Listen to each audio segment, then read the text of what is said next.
C'est l'histoire d'un employeur pour qui il n'y a pas d'ambiance.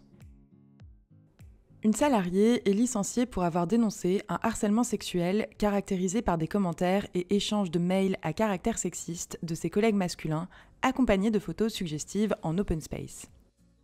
Pour elle, ces faits sont constitutifs d'un harcèlement sexuel d'ambiance, puisqu'ils ont mis mal à l'aise les collègues présents dans l'open space qui ne pouvaient se soustraire à ces images et propos du fait de la proximité des bureaux. Leur dénonciation ne peut donc pas conduire à son licenciement, selon elle. Ce que réfute l'employeur, les agissements et échanges de mails sexistes n'étaient jamais directement adressés à la salariée, ce qui ne fait donc pas d'elle une victime d'harcèlement sexuel. Faux, tranche le juge.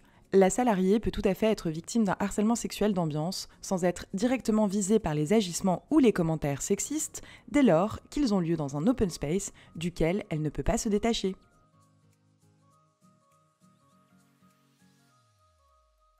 Aucun salarié ne doit subir des faits relevant d'agissements sexistes ou d'harcèlement sexuel sur le lieu de travail.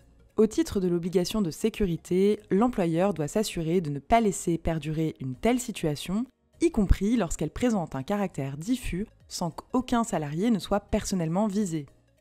Tout agissement sexiste ou déplacé dans un environnement professionnel auquel un salarié ne peut pas se soustraire, par exemple un open space, peut être constitutif d'un harcèlement sexuel ambiant, lui aussi prohibé.